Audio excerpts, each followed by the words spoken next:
All right, music fans, welcome. Harmless Dave here, talking real music in real time for a couple of real people out there. Just like you, just like me, gonna do a video here about how Sammy Hagar inspired Tommy Shaw to quit Styx during the whole Roboto period. You know, Roboto, the song that they're playing out there on the road still. Check this out. Michael Thompson Band, The Love Goes On. This is one of my favorite albums of 2023. Came out earlier in the year. Production value, very good, very strong album. Might not be muscular enough for Tommy Shaw and JY, who are obviously just overloaded on testosterone. Apparently, they don't suffer from low T or whatever the pharma commercial talks about every day. So yeah, if you're suffering from low T, there's probably a pill for you. Now, this story, which again, the rock media, right? They tend to be very biased in this situation. And I've been the one to defend Dennis DeYoung because, quite honestly, I think Tommy Shaw and JY basically stole the band from Dennis. Dennis wanted Tommy to come back in the 80s. You know, he didn't do that. So Dennis rebooted the band in 1990, had a fairly big hit song on the radio during the whole Desert Storm thing, Show Me the Way. I think it hit the top 5. I mean, that's a big deal for a band like Styx to come back after being away for so long. And then, you know, that version of Styx more or less faded away. And then the boys all got back together again for the whole Return to Paradise thing. And if you watch the footage of that, these guys were on their A game. They looked great. They sounded great. This was a return to form. And then Dennis got sick, had this virus. He describes how he became light sensitive and he wasn't sure he was going to tour and he needed a little bit of time. He wasn't doing a Steve Perry. He was basically saying, look, just give me some time to recover. And the guys said, nope, we need to find a singer. We need to go back out on the road because everybody had to pay bills. Dennis DeYoung talked about how Tommy had some financial issues. And that came to light. And nobody really focused on that. But they like to focus on how, you know, Mr. Roboto broke up the band. And again, Styx is out on the road playing Mr. Roboto. They don't play Don't Let It End. They don't play Show Me the Way. They don't play Babe, obviously. Why didn't Babe break up the band? I know, it almost did, right? Even though, according to everybody who was at that party for Dennis DeYoung's wife, where Dennis played the song, everybody was like, yeah, you should record this and make it a single. A single, by the way, that went all the way to #1. I don't know. Especially, I've always said this about the Styx situation today. Why does this matter anymore? Why is this a big deal? I mean, people grow up. They stop saying the stupid stuff they said 30 or 40 years ago. But in this case, between the rock media and their focus on how Sammy Hagar inspired Tommy Shaw to quit Styx. Great. All right, here's part of the article. Styx was promoting the Mr. Roboto tour, and they had Mr. Roboto. He was out there with them, a little cartoon character. This is according to Sammy Hagar. He was on a podcast, and he's turned Mr. Roboto into a little cartoon character. By the way, the predictive accuracy of the whole Mr. Roboto concept has pretty much come to fruition. So not only was it good songwriting, but it was rather prophetic. that, Dennis DeYoung focused on this kind of stuff back in 1984, which is an interesting year to put this out.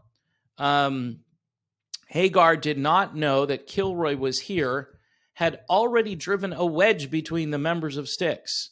Shaw was not a fan of the rock opera and instead wanted to focus on hard-hitting tunes. Then he watched as Hagar delivered a virtuoso rock god performance during night one of the Texas Jam. Hagar says, I had all these cars on stage. I had a Trans Am, and it blew up, and I jumped off it. And I went up this balcony, up the stairs. I ran around the lights. I had all this production. We went out and just killed it.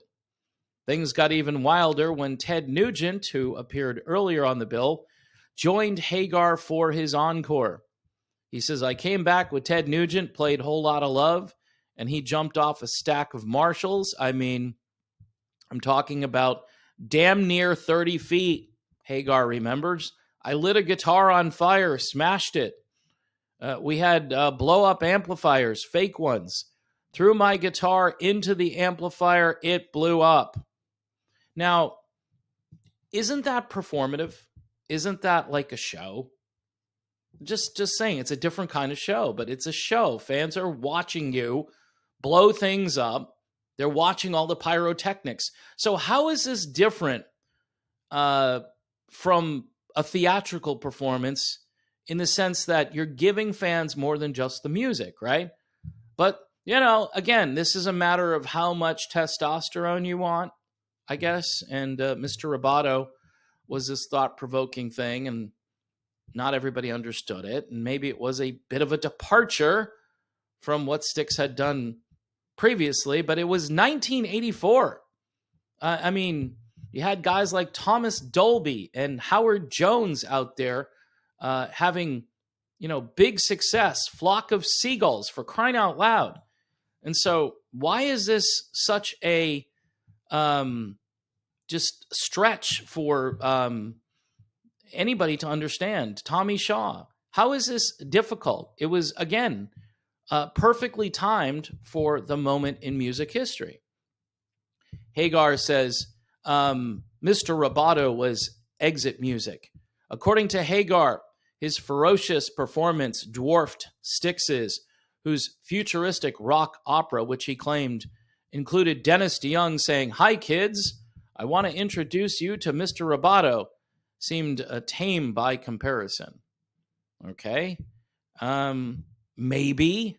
Look, if you want to make Dennis DeYoung into this Fred Rogers character, like he came out there wearing a red sweater and he was putting on his sneakers on stage, that's fine. But you can't take away from the fact that Dennis wrote these songs, and Dennis was the money-making cash cow, if you will, of Styx. So again, everybody's trying to rewrite history, or they're trying to just explain problems that didn't exist. You had a guy with an ego who wanted to do something, and you had another guy with an ego who did something. And so the guy with the ego, Dennis DeYoung, ends up scoring a big top 10 hit with his ego-driven song. By the way, there was another song called Don't Let It End. That was a big hit, and I'm pretty sure Styx doesn't play that one live. So Styx is omitting a bunch of their biggest songs in order to seem like they're this muscular, progressive rock band. That's the only thing they've ever done, right? No, they've done a variety of things. You should have just quit after Babe, right? But Babe made everybody a lot of money. And I'm sure Roboto has made everybody a lot of money over the years. It's been in advertising. It's kind of a cultural thing now. Domo arigato. I mean, it's in the DNA of the music culture of that decade and well beyond. So it's really childish to continue to point out how, if Dennis had just been more of a progressive rocker and he just took over the band, he was difficult to deal with. Yeah, he was so difficult to deal with that people have been working with the guy ever since he left. And everybody I've spoken with has said, no, Dennis is a great boss. Nobody has an issue with Dennis. Yeah, Dennis wants things a certain way, but that's more of a professional, perfectionist kind of mentality, which is really lacking in pretty much everything these days. So you're going to fault the guy for being a hardworking, meticulous leader, because that's what he is. He's a hardworking guy, and I'm sure he leads by example. What's sad is that nobody has really come to his defense other than me. Everybody's just like, yeah, Styx, Tommy Shaw, JY, they're really the band. Yeah, they're the band again next year, apparently. They're going out on the road. And it's going to be Styx and Foreigner, and Foreigner was supposed to be calling it quits. Apparently, Tommy Shaw said he'll do it until he drops or whatever. So probably 10, maybe 20 more years of Styx, mediocre Styx with a guy who spins the keyboard, who doesn't hold a candle to Dennis. Just do one more Dennis tour. Nobody's talking about that. They were in negotiations from what I was told, and it fell through. And it was mostly JY. So, but then they do these interviews, like the big interview with Dan Rather and Tommy Shaw. And it's just like, yeah, I just want to be happy, Dan. Really, Tommy? Really? You can't just be happy with Dennis on stage with you one more time. It's impossible. Like, you can't go back to your dressing room, even if you hate the guy. You can't go out and have a few beers with JY and celebrate all the money that you would have been making if you actually went out on tour with Dennis and did a full-blown reunion. That would have been, a great idea, would have put closure on everything. Then, as Dennis has said, you could go on and do Crash of the Crown or whatever it's called, part 2, Mission to Mars, Mission to Saturn, whatever you guys want to do, which nobody listens to, by the way. Very few people care about the new material that you're putting out there. And again, as I say, it's not all of the band's fault. There is no support structure in place for this newer material that these bands are putting out there, which, again, it's like the Kenny Rogers philosophy. You got to know when to hold them, know when to fold them, and know when to walk away. At some point, Styx should walk away from this. They've milked it for a very long time. There are a lot of bands that are doing this. REO Speedwagon, I think, is even more overdue to end than Styx. Basically because there are 0 original members.